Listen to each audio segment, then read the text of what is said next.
بسم اللہ الرحمن الرحیم بسم اللہ الرحمن الرحیم۔ السلام علیکم ورحمۃ اللہ وبرکاتہ۔ بات کریں گے آج جمعۃ المبارک کے دن کے اندر آیت الکرسی کے وظیفہ کے حوالہ سے۔ یہ وظیفہ آپ ہر قسم کی حاجت کے لیے کر سکتے ہیں، اور اس وظیفہ کو آپ یقین کامل کے ساتھ کیجئے، انشاءاللہ تعالی جمعۃ المبارک کے دن کے صدقے سے اللہ تعالیٰ آپ کو ضرور کامیابی عطا فرمائے گا۔ اور ہماری آپ کے لیے جمعۃ المبارک کے اس مقدس دن کے اندر یہ دعا ہے کہ اللہ رب ذوالجلال آپ کو اس وظیفہ کی برکت سے بے شمار کامیابیاں عطا فرمائے۔ جمعۃ المبارک کا بابرکت دن ہے، اور خالق کائنات کے گھر کے اندر یہ وظیفہ آپ کو بتایا جا رہا ہے، تو انشاءاللہ تعالی اللہ رب ذوالجلال سے یہ پھر دعا ہے کہ آپ کو کامیابی عطا فرمائے۔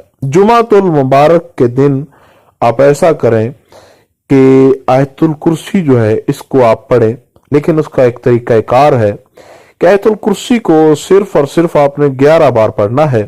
اللہ لا الہ الا هو الحی القیوم سے آپ نے ولا یعودہ حفظہما وہو العلی العظیم یہاں تک آپ نے اس کو پڑھنا ہے، یعنی اول تا آخر مکمل آیت الکرسی جو ہے اس کو آپ نے پڑھنا ہے۔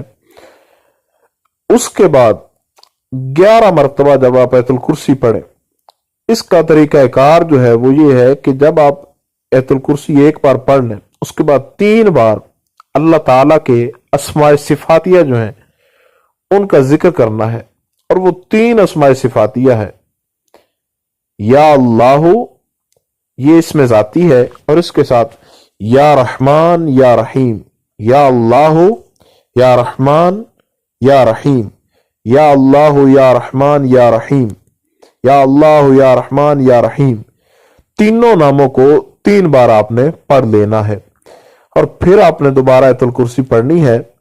پھر جب آپ اس کو مکمل کریں، پھر ان تینوں ناموں کو اسم ذاتی یا اللہ اور 2 اسماء صفاتیہ یا رحمان یا رحیم، یا رحمان یا رحیم، اس طریقہ کار کے ساتھ آپ نے یا اللہ یا رحمان یا رحیم، یا اللہ یا رحمان یا رحیم، یا اللہ یا رحمان یا رحیم، اس طریقہ کار کے ساتھ 3 بار آیت الکرسی کے بعد ان تینوں ناموں کو آپ نے پڑھ کے پھر آپ نے آیت الکرسی پڑھنی، یعنی 11 بار آیت الکرسی پڑھنی ہے۔ اور ہر بار جب آیت الکرسی کو مکمل کریں تو 3 بار ان تینوں ناموں کو پڑھ لیں۔ 2 اسماء صفاتیہ ہیں اور ایک اسم ذاتی ہے، ان کو پڑھیں۔ جمعۃ المبارک کے حوالے سے اول اور آخر میں ایک بار درود شریف پڑھ لیں وظیفہ کے، انشاءاللہ تعالی اللہ رب ذوالجلال جو بھی آپ کی حاجت ہوئی خالق کائنات اس حاجت کو پورا فرمائے گا۔ اور ہماری خالق کائنات سے ایک بار پھر آپ کے لیے یہ دعا ہے کہ آپ جس بھی مقصد کے لیے کریں، اللہ پاک آپ کو کامیابی عطا فرمائے، اور آپ کا کوئی بھی مسئلہ ہو اس کے لیے آپ ہمارے چینل سے جو بھی وظیفہ کریں، اللہ تعالیٰ آپ کو اس کے اندر کامیاب کرے۔ خدا حافظ۔